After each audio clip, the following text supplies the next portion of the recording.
Good evening. Hi, Good evening, folks. everyone. Hi there.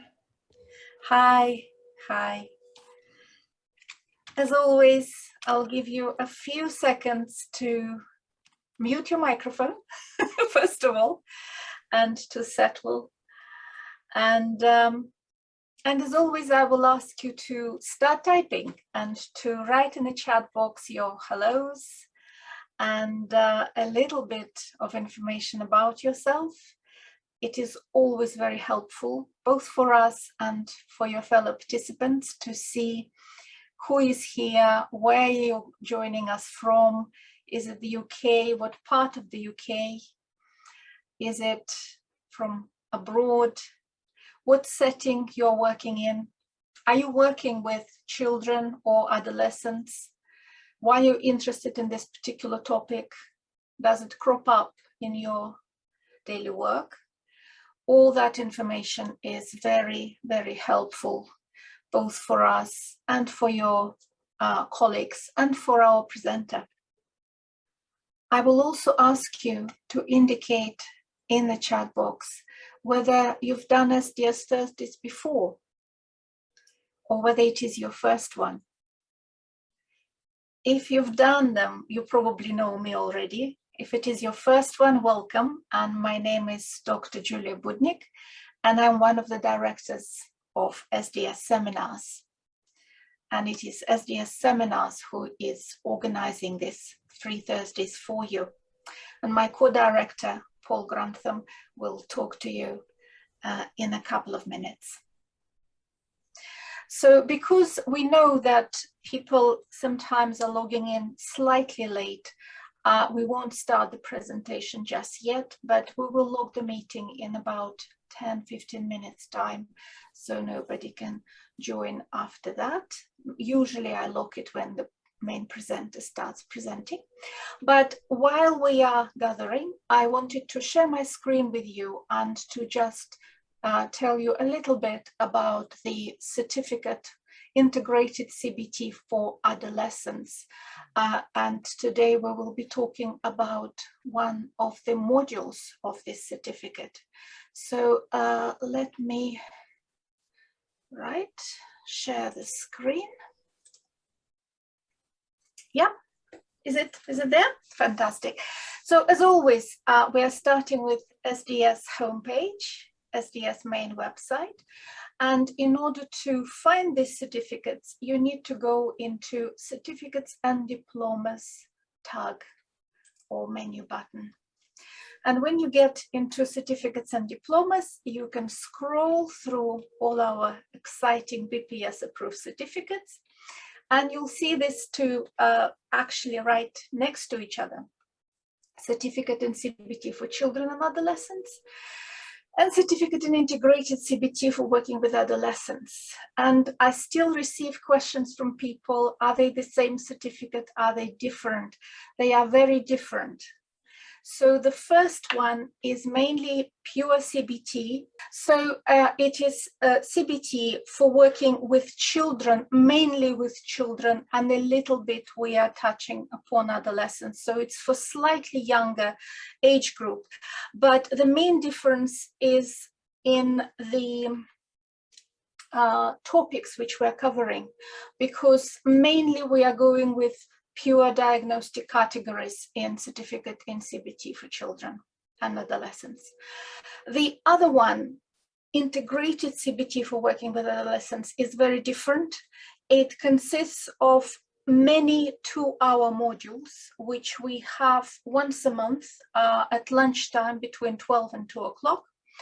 And they focus on topics which are specific for adolescents, sort of adolescents / young adults, but mainly adolescents. And one of the topics we will be talking about today is a module of this certificate. So you click on this certificate and you will see the description and the full list of modules. And you will see the outline and accreditation for this course. And at the moment, we are making you giving you an offer of booking 5 modules for the price of 4. So if you go through the list of modules and you like 5 topics, you can book them for the price of 4, which is a very good offer, considering that they are brief and relatively affordable. The whole list of modules is here. We've already had managing difficult emotions, dating and sexual relationships, and self-harm and suicide topics within this certificate. All 3 of them are available as recordings. So if you want to do the whole certificate, but you've missed these 3 topics, you still can book the full certificate and watch those 3 topics as recordings. And today we will be talking about a topic which will be coming up on the 9th of December. So approximately in a month's time. 9th of December, gender dysphoria and supporting young people with transgender identities. Very topical issue, and will be presented by Georgina Rush. And I'll stop sharing now and very happily pass the microphone to Paul, who will introduce our speaker, Georgina Rush, who will be talking on this topic to us tonight. Paul, please. Unmute yourself, Paul, please. Right, thanks very much, Julia. I guess, like you, I have been waiting for this particular module to actually come up, both as part of Free Thursday and also in terms of its delivery as a training module as well. It's a very pressing issue. It's a very topical issue. And I think it's an issue which many practitioners feel unclear about how to approach, and often have some concerns about the way in which they might actually hold discussions with young people on this. So I'm really, really pleased to be able to introduce Georgina Rush to you this evening. Georgina is an accredited CBT therapist and is also a senior mental health practitioner. She operates as well as a lecturer at the University of Manchester on the Ed Psych doctorate course there, and has a background in forensic services as well, and has a great deal of interest and knowledge in this whole particular area. So rather than say anything more, I will pass you across to Georgina. And if you'd like to unmute yourself, Georgina, and pass things over to you. Thanks, Paul. Welcome everybody tonight, and thanks for joining me. So before I get started with the presentation, I guess one of the things that I really wanted to say was in agreement with Paul and Julia in terms of how topical this subject matter is, but also how, I guess, relevant and key it feels for me to be having these conversations and sharing this information with you all tonight. And again, hopefully in December when we all meet up then. And part of that is, I guess, in my daily practice, I work a lot with schools and other professionals. And what I've noticed is that more recently, people have been reaching out to me to ask for support around this subject, noticing that children and young people who are returning back to school or kind of coming to counselling sessions or other sessions are speaking a lot about gender dysphoria, gender identity. And I think part of that for me is great that people are speaking about this and talking about it. And actually that young people feel that there are people out there that are going to listen to them and that they're going to be well received when they talk about gender identity issues or gender dysphoria. And there's also a little bit of me that kind of feels that young people are reaching out more for support, given the issues that I think people have experienced more recently with the COVID-19 pandemic and lockdown as a result of that. And so there's research that's been kind of released recently, which looks into the, I guess, isolation or the limited availability of LGBTQ plus communities and accessing events and support networks during the pandemic as a result of the lockdown, and how that has increased people's gender dysphoria, but also psychological distress. And also with that, I guess there's been things of not being able to access support in terms of medical or health appointments related to fully transitioning, or even accessing support and guidance around that. So it's almost like a bittersweet thing, I guess, that I'm hearing lots more conversation about it, because it shows that people are kind of open to talking about these things, but also it's highlighting to me, I guess, as an increase or a definite need for people to be able to have these conversations with young people. So to kick us off, I'm going to share my screen. Okay, to start us off for tonight, I think it feels really important to, I guess, understand what gender dysphoria is, and this is a simple, I guess, definition. So gender dysphoria is a term that describes a sense of unease or distress experienced when a person's gender identity does not match their gender assigned at birth. And I think one of the things that I've noticed or feels really common is sometimes the terminology can feel confusing when people are talking about this kind of thing, or we don't know what is the right thing to say. So to help us with that a little bit, the next kind of slide helps break down a bit more about what this definition means. So the gender assigned at birth is the gender declared by a medical professional on observation of a baby's external sex organs. That's usually somebody who shouts, it's a boy or it's a girl, after the mother's given birth. Gender identity is our own sense of our gender, and that tends to be developed over time. So babies aren't born knowing what is female, what is male, what's feminine or masculine, or knowing what a woman dresses like or a boy dresses like, or things about kind of gendered toys or roles. And those are things that we kind of learn and develop over time. But also there comes a point where naturally we question our own identity, and inclusive of that becomes gender identity. And so developmentally, children become aware of gender identity from the ages kind of 2 to 4, and that progresses throughout life, and specifically tonight when we're thinking about adolescents. Those who identify with their gender assigned at birth are described or known as cisgender. Those who do not are described or known as transgender. And those who don't identify exclusively with either female or male gender are described or known as non-binary.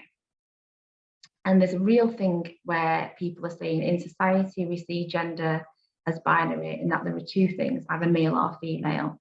But actually there are people that don't agree with that and don't feel either male or female and don't identify with those gender descriptions. So how does gender dysphoria kind of fit with adolescence? So we know that adolescence is usually a time for identity development. So that is a time when we become more aware of our own identity, and we want to break away from the identity that we get in our family and develop and create some independence in some way. But it's also a time where naturally we want to figure out who we are, what we like and what we don't like. And so adolescence is a time where we can kind of, I guess, dress how we want and be how we want and kind of act in a way that we want to, whereas before we might not necessarily had that because we are more aligned or in agreement with parental boundaries and rules. Adolescence is also a time where we become so much more aware of and keen for social feedback. And I guess this is almost like a double-edged sword in some ways as well, or bittersweet, in that we are keen to hear what our friends think of us, and our friendships become really important in terms of fitting in with people and developing other relationships outside the family unit. But also we become more aware when people don't like us, or when people judge the way that we look, or when people disagree with how we present. And so somebody who is developing their gender identity and say, for example, wants to dress in the gender that they weren't assigned at birth, so they want to dress as female and the gender assigned at birth is male, are more aware of how society views that, but also how people around us will respond to that. And for most people, adolescence commonly means the onset of puberty. And puberty in itself is all about hormonal changes and bodily changes, but also it's a time where we really become aware of our bodies and what that is starting to look like and change and develop into. So people whose gender assigned at birth is female tend to develop breasts, rounding of the hips, menstrual cycles, and those whose gender assigned at birth is male tend to develop facial hair or kind of Adam's apples. And so if you're somebody whose gender identity doesn't fit with the gender assigned at birth, this can be really distressing and upsetting because you're becoming more aware of how your body doesn't align with your mind or your thoughts or your feelings about yourself.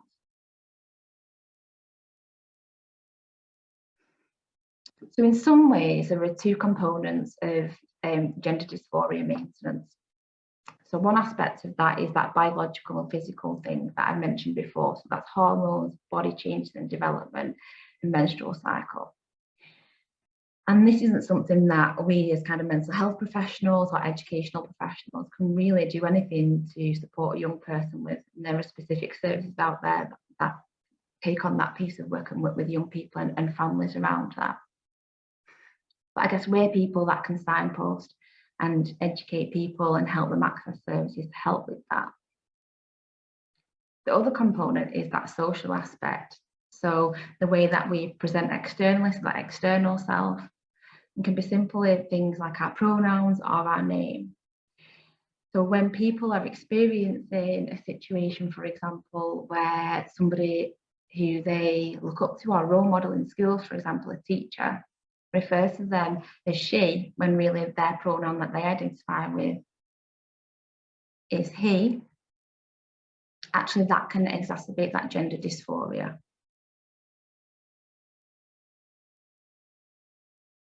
So now we get a chance, I guess, to think about gender dysphoria and mental health. And I guess it feels really important to think about that gender incongruence and gender dysphoria is not a mental health condition or illness, but actually in statistic manuals, it is labelled as that. Now that is due to change, and part of that is from organisations and the World Health Organization supporting that work. And I think the main reason for that, or for the change in that, is that actually it creates stigma. So somebody is trying to access support and they think they've got a mental health difficulty. But also it implies that there's something that needs to be corrected or something that's not quite psychologically working for that person. But actually it's just that they identify to a gender that is not the gender that they were assigned at birth. Gender dysphoria can cause strong feelings of unhappiness. Gender dysphoria is also not experienced by all who don't align with their gender assigned at birth. So there are people who are transgender who don't experience gender dysphoria. And that can simply be the environment that they were brought up in or that they live in. And it can also be managed and reduced without intervention. So for some people who are transgender and might experience gender dysphoria, they might find that being able to change their name or use different pronouns is enough to manage and reduce their gender dysphoria. Research indicates that transgender individuals are likely to have negative experiences which impact on mental health. So for me, that can include things like bullying at school. So when we're thinking about adolescents, we know that that time can be really tricky in terms of some of the experiences that we have. So people experience bullying, but also for me, there's something there about how we are perceived or experienced by those around us. So people that I've worked with would say that they've been rejected by one or both parents or other caregivers in the family and other professionals and how they've been responded to. And we know that experiences of bullying or isolation, things related to, I guess, losses in family connections can have detrimental impacts on people's mental health. Young people who experience gender dysphoria, I guess it's more common for them to develop internalising difficulties like anxiety and depression over what we would class as our externalising difficulties, which are behavioural difficulties, oppositional defiance disorder. So I guess what does gender dysphoria look like in young people? What do we see? And I'm hoping that you can see kind of on the list that actually that starts with general kind of behavioural changes or things that we notice and then leads into kind of the mental health difficulties or issues. So a lot of the time what I've seen with young people that I've worked with is that there'll be avoidance of tasks. So they might avoid doing certain things which don't align with their gender identity. So there are very stereotypical or gender stereotypical roles within houses of who does what kind of task or chore. So there might be an avoidance of that. There might also be avoidance of other things such as homework or other issues due to kind of time spent preoccupied or thinking about gender identity. We can also have school refusal. So that could be driven by certain lessons where a young person is experiencing gender dysphoria due to incorrect use of pronouns, or even not realising that there's something about that classroom where it's an environment that feels oppressive for them. Also, certain subjects, so PE is quite a common one, especially for people whose gender assigned at birth is female and they now identify as male. That's usually due to kind of like changing rooms and those kind of things.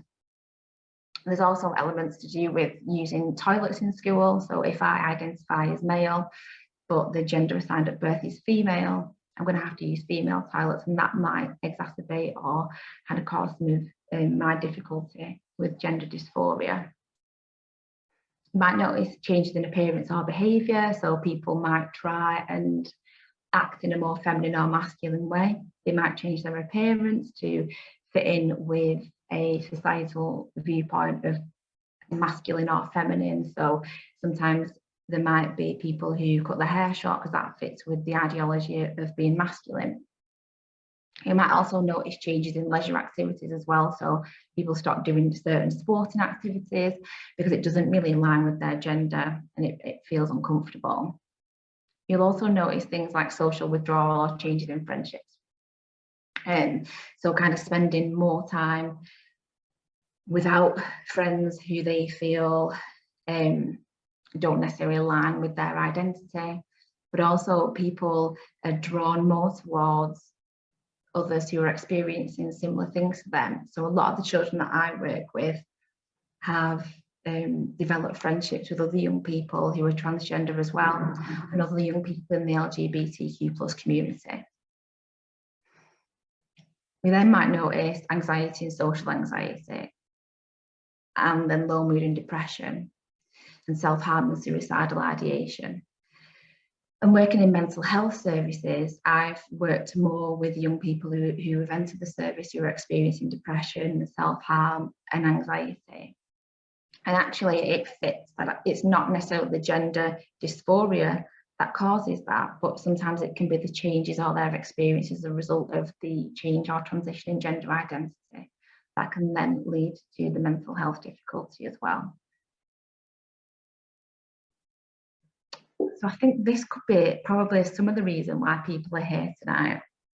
And I guess for me, that's where do we start? So when we're working with transgender youth, how do we figure this out? And, you know, what does it look like and where do we start? And a lot of that is going to be covered on the 9th of December, which I'm really looking forward to and hoping that you can join me there so we can talk more about that and share our experiences. But for me, kind of one of the main key things is, and I guess this is something that you might hear a lot of, but is actually spending time and taking the time to really listen and hear what a young person is saying, helping them figure out what does it feel like for them, what happens when they're experiencing gender dysphoria, and where are their peak times. So there might be, I guess I've given some examples of changes that we might notice in a young person or some of those kind of experiences. So I guess, for example, a young person that I worked with was what people would class as a school refuser, or didn't go into school for a certain number of days at a certain time each month. And school were kind of very concerned about what was going on, and they were having meeting after meeting trying to figure out about attendance and getting this young person in. But actually, when I sat down with them and was like, what's going on around that time? Help me understand why school feels so difficult for you to get in. What are you experiencing? They shared that that was the time when they had their menstrual cycle. And so actually their gender assigned at birth is female and they identify as male. And that's a real kind of almost I don't know, I don't want to use kind of the phrase slap in the face, but it's something similar to that, where your body is responding in a way that you don't identify with anymore, or you haven't identified with at all. And so that meant that during those times, they were kind of feeling really low in mood, they would isolate themselves and they'd not go to school. So part of my job was kind of understanding and identifying when are those peak times and how can I help you to take control of that and start to feel a bit better about things.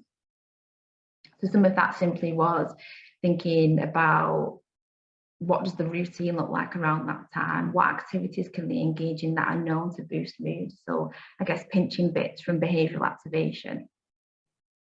My other thing I would say is stay curious and ask. So if you don't know, that's okay. And you know, young people, I guess, really welcome questions and are really open to people saying, I'm not sure about this. Can you help me understand it? And I think sometimes we can, I guess, work based on assumptions. When we're not sure about something, we can use one experience we've had and use that and apply that to everybody else. But I think it's really important to recognise that people are individual, and so we might not understand it for somebody and it might fit with somebody else, but actually ask. And I guess one of those examples, and it fits with the point below of familiarising ourselves with language, is that a young person recently described to me in a session an incident where one of their friends had been dead named in school. And I was like, what does dead named mean? And I wasn't quite kind of understanding it. And in my head, I'd kind of pieced it together that it's a name that's dead. So I asked them and I was like, I'm not too sure about that. It's a new term for me. And they said it's essentially that. So when somebody's being dead named, it's somebody using their name that they were given at birth rather than the name that they have chosen or identify with. And for me, that was really important in terms of thinking about actually the way that language is used with people who are transgender and in communities that I'm not from. How can I help myself understand a bit more about what's going on for them? And then another thing that I think is key is exploring gender identity and what that actually is. And I think sometimes that kind of gets missed. And I think part of my role working in schools is thinking about whole school approach and, you know, developing kind of frameworks for thinking about mental health issues and things that really affect teenagers and adolescents like bullying. But there's nothing much that you hear about in terms of exploring gender identity. And there's a really good resource for that, which is the Gender Bread. And the Gender Bread is effectively a bread person or a gingerbread person. And there are continuums either side or around the Gender Bread that look at kind of gender or gender identity in terms of a continuum. And there might be some elements of our gender identity where we fit with the more feminine, we fit with the more masculine, and kind of what does that look like? And I think for me that feels like a really key conversation to have with young people, but also sharing some of that wider with professionals, you know, and with families if that's within our remit. A lot of the time, helping a young person figure out if they, I guess, what their identity is. So if they are male or female, and that's how, you know, they identify, what does that look like for them? How does that present? And I think in society, and, you know, it's really kind of controversial and spoken about a lot, and there's lots of things about, you know, gender is, I guess, a societal construct. So we have gender roles and people conform to them or don't conform to them. But actually, if I'm somebody who's transgender and I've grown up in a family where identity or gender roles are really traditional, I might need some help figuring out what does my gender identity feel like for me, or what do I want it to be like? But also I might need some help from you to help share that with my family and kind of help them understand that, I guess, in a bit more detail. So I guess this is just a little bit of a slide about to give you a flavour of what you can expect on the 9th, which I'm hoping that you'll be there. So we're going to look a bit more into that criteria for gender dysphoria. So as I mentioned earlier on, there are the kind of diagnostic manuals and things like that. So what does that look like to help you kind of really understand what you're going to expect, you know, when you're working with a young person who is kind of experiencing gender dysphoria. Look more into how we might use assessment and formulation to understand more about those key areas of gender dysphoria that a young person is experiencing, but also think about what is keeping that going for them, what's within our remit for us to work with them to ease some of that, but also what can we do or who can we signpost to support with that. And then we're going to look at kind of strategies to support and ease gender dysphoria alongside elements of process-based CBT. So specifically looking at kind of some of the change methods that you use when you're working with somebody with anxiety and depression. And also one of the key things I think is the role of you, but also of us as a collective, as advocates for transgender youth and young people, and ways that we can use our, I guess, professional roles to support them in things simply like, for example, in school, if a young person is saying, I want my pronouns to be they, them, how can we work with them to advocate and support that? But also what I want to do is kind of take you through all of this in action. So using the case study and the young person that I've worked with, so how does this fit? So hopefully we'll get a chance to think together about all of these elements, look at that kind of play out, not in real time, but in a situation that's a, you know, a case study or a real situation, and some time to practice and think about that together. That's all from me. Thank you.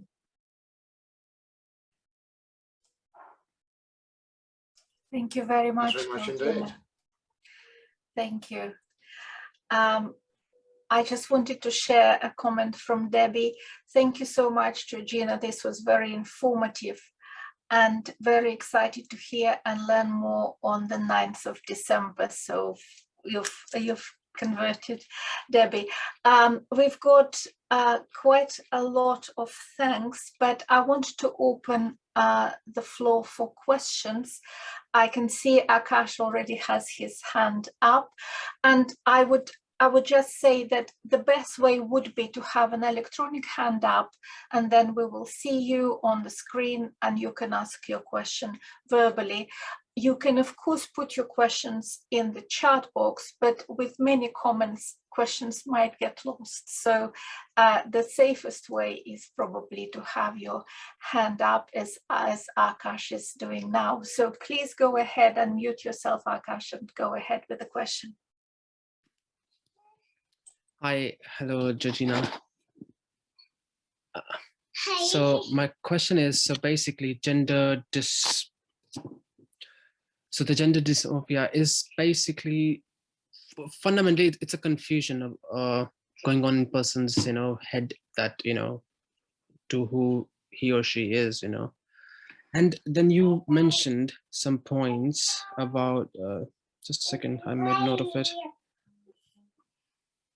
Then you said, what does GD look like in young people? Then you gave some, you know, school refusal, self-harm, suicidal ideation, low mood and depression, whatnot. But these things, you know, such symptoms, such characteristics can be seen in some other mental illnesses as well, you know. So how do we know that? You know what I mean? So Yeah. the question is, what is that one fundamental or specific thing which is different to GD than other illnesses? You know what I mean? Yeah, thank you. Yeah. So I guess the first point about so gender dysphoria is more a sense of that unease, so feeling uncomfortable rather than a confusion. So somebody who experiences gender dysphoria is kind of saying, I feel uncomfortable with the gender that I'm assigned at birth, and actually I want to have an avenue to explore that and discuss that with somebody, or I want to find ways to make myself feel more comfortable. And that could be identity, the way that I portray my gender identity to others. And in terms of somebody who, I guess, is experiencing gender dysphoria, what you would get, so those, I guess, is how it would look in terms of that presentation that you might see in school or for young people that we're working with. And I do go more into kind of the characteristics and that kind of stuff on the day.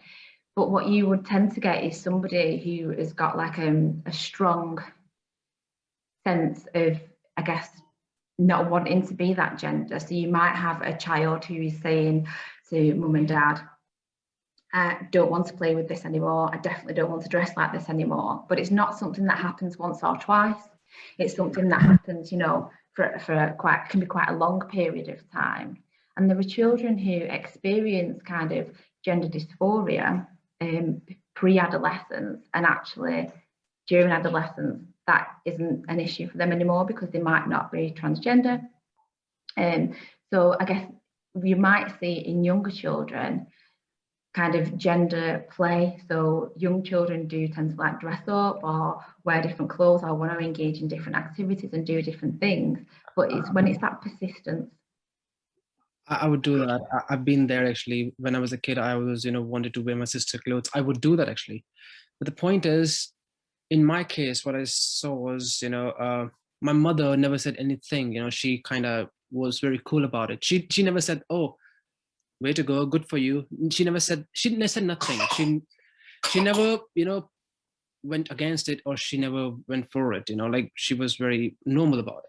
So I think in a way, if you get that kind of environment around you, then you don't go through gender dysphoria in a way, I believe. You know what I mean? I wish I was a woman. I wish I was a woman, you know, honestly. That's why I love my hair as well and whatnot, you know. But now in a way, I've made a peace with it, you know, that why can't I be feminine, you know, being in a man's body as well, you know? I'm comfortable doing that. I'm raising my daughter hair. Say hello.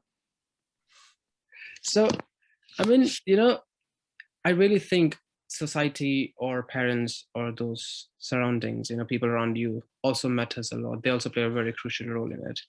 If my brother was not supportive of it, I don't know who would I be. I don't know what happened to me. Yeah, and I think that's the thing, isn't it? So when we come up against kind of those barriers of support around us, whether it's from caregivers or other people, I think that can then increase that dysphoria and lead to, you know, increased levels of distress, because who do we talk to about that? And then people might, you know, associate that with feelings of shame and guilt and feel like actually they can't really be themselves. And so living with that is really difficult and tough. You know, it's really great to hear that your mum was kind of really supportive of that. Yeah. So as I said, it's not any mental illness or disorder as such, but it can cause, you know, but does it cause any personality disorders? In what way? For example, my boyfriend, he is from you know, background, especially Muslim background, and he could never come out as a gay. Now he's 36. 2 years ago he came out as gay, and his parents still doesn't know it, you know, and he struggles with that a lot, you know. He's still trying to discover himself, and he's still trying to, you know, he struggles a lot. And sometimes I see some personality changes in him, you know, that, you know, like what he was a year ago, he's not anymore, you know. There's something different to his personality, you know, but I don't know what it is. Yeah. So that's what I wanted to ask. Does it, like, how bad it can affect a person's personality, you know, in a way? Well, I think it's not necessarily kind of, there's no kind of causal link between gender dysphoria and personality disorder in that way. But actually for me, you know, it can make sense when somebody's personality or the way that they act and behave changes over time, especially if they're trying to balance two different presenting people, or, you know, two different lives as such. So if they're kind of they're in a supportive relationship and that person's accepting, but other people around them aren't, they've got to kind of learn to switch and manage that. And I think that might be, you know, a big cause of kind of stress, but also create some anxiety, you know, kind of forgetting things. Or he's always struggling with anxiety, always. He's always. Well, yeah, thank you so much for your time. Thank you. Thank you, Akash. Bye-bye. Karen has her hand up as well. Please go ahead, Karen. Unmute yourself. Hi, sorry, yes. Yeah, I work a lot with parents and carers of children that are autistic. And all the things that you describe are exactly what happens to autistic children. They are just different. And I think if you're different in any way, you're going to suffer those sort of problems. I get very concerned because at the moment, because this is so much in the press, my impression is that a lot of children that are autistic are looking for an identity, and they very often suffer with alexithymia, so they don't know how they feel about anything. Many of them are quite late in developing any sexuality. In fact, I've spoken to psychotherapists who work with autistic young people, and it seems that their sexuality develops from a relationship with another person, be it male or female, depending on their special interest being joined by that person, rather than being predestined to a particular sexuality. And I think that with so much in the press about gender dysphoria, a lot of them find acceptance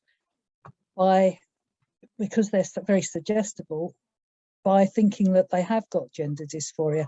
And the person that was in the that got the Tavistock into trouble discovered that she was autistic, or he was autistic. I'm sorry, I get confused with other people's pronouns.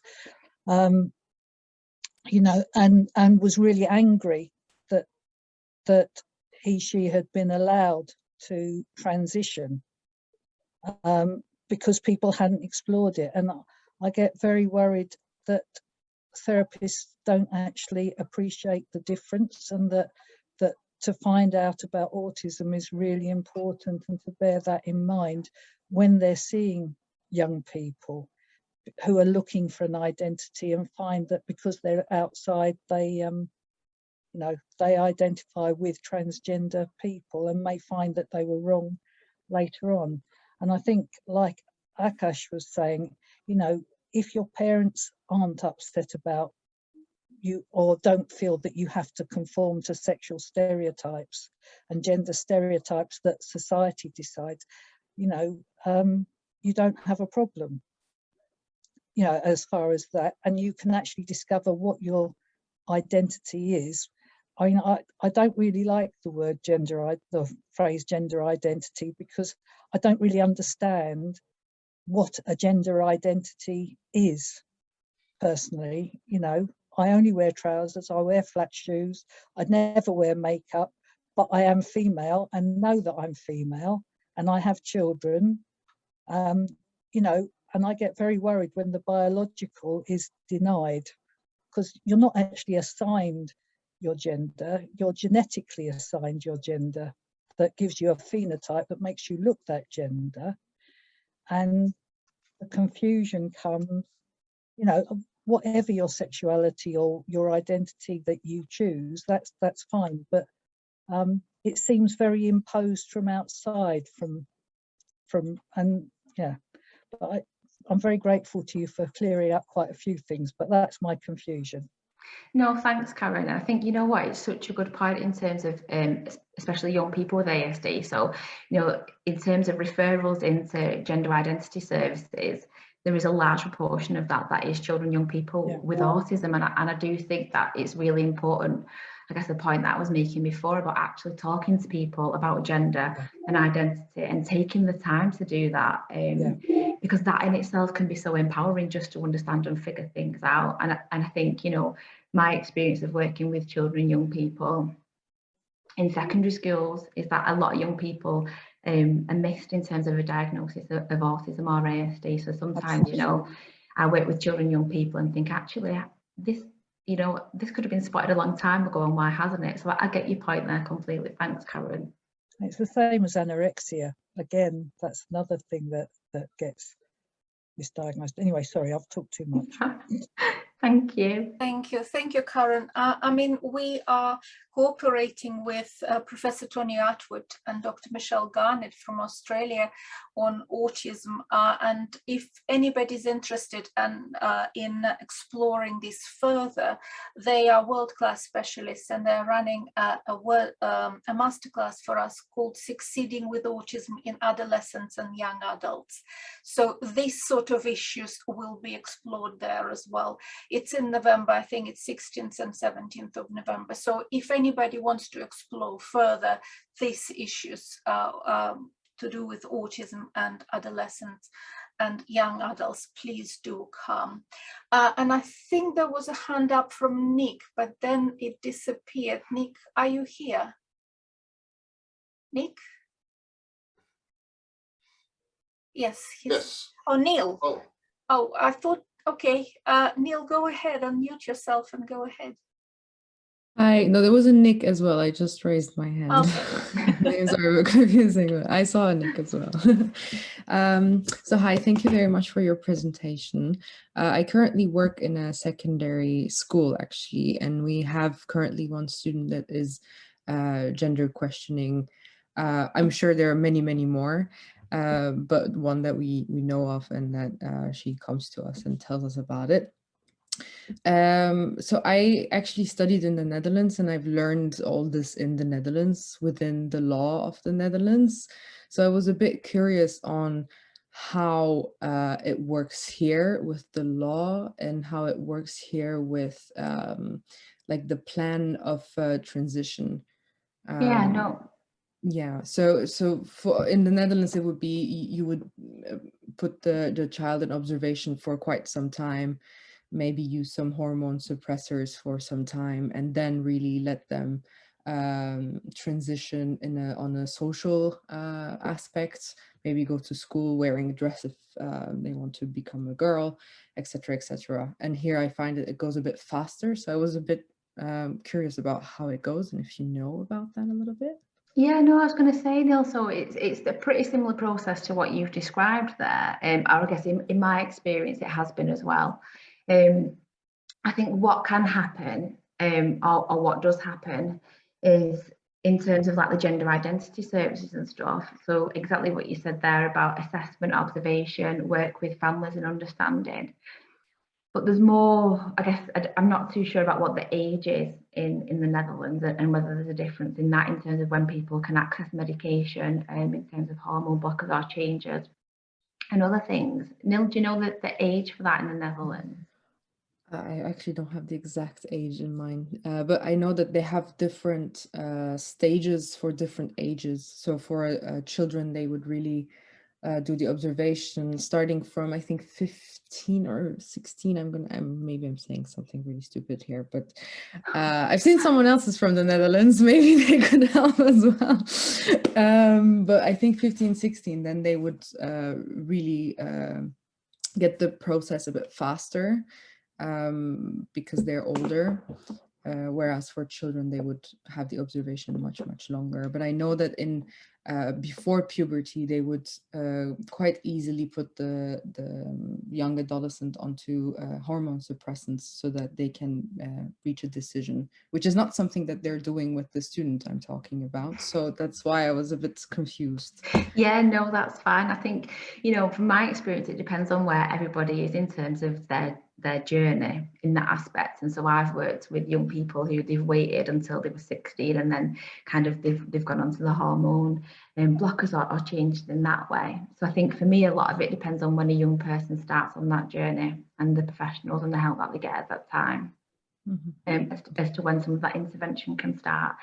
So I know I have worked with young people who started on the blockers kind of a bit younger than that, but generally I think the rule of thumb in the UK is around 16. Okay, yeah. Mm-hmm. And again, it depends on and kind of that observation and stuff. So some people might still be very much in that, I guess, kind of exploratory kind of assessment phase, or figuring things out and seeing. And, it can create a lot of uncertainty as well when it's a kind of like a final decision, isn't it, in some ways? So you're making this big decision, and so you would expect a lot of uncertainty with that as well.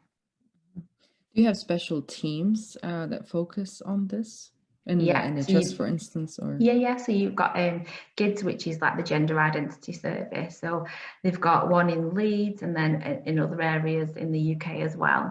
So those are kind of specialist teams that work solely with young people in terms of transitioning or kind of gender identity and transgender. And then they also tend to do, or kind of they will say that they do a lot of assessment and some of those preliminary conversations, but a lot of the core work ends up in CAMHS services due to kind of other, I guess, presentations or mental health difficulties that might arise. So I've worked with young people who have worked with GIDS and had regular appointments with psychologists and kind of support workers there, but then have also worked with me on things around, say, kind of anxiety or panic disorder, but also looking at how that then links with their experiences as someone who's transgender. okay, thank you. Thank you. We are rapidly approaching 8 o'clock, and we usually try to let our presenters to have a bit of an evening after this Thursday. So I will be wrapping it up. I know there are some questions which we didn't manage to pick up, but what I'll do, I'll copy them and send them to Georgina. Maybe you can just have a quick look and address them on the 9th of December. We are meeting again on the 18th of November next week, and that will be with Paul Grantham on working with guilt. And then we're meeting on the 25th of November, and that will be Andrew Beck on adolescent certificate as well, trauma following sexual assault. So two very interesting Thursdays are coming up. And for now, I want to say thank you very much to Georgina for coming tonight. Thank you for everyone who asked questions and left your comments in the chat box, and everyone who came. And quite rightly, you can unmute yourself and say your thanks and goodbyes, and we'll see you in a week's time. Thank you. Bye. Take care, folks. Thank you very much. Thank you. Thank you. Bye. Thank you. Bye. Thank Thank you. you. Bye, everyone.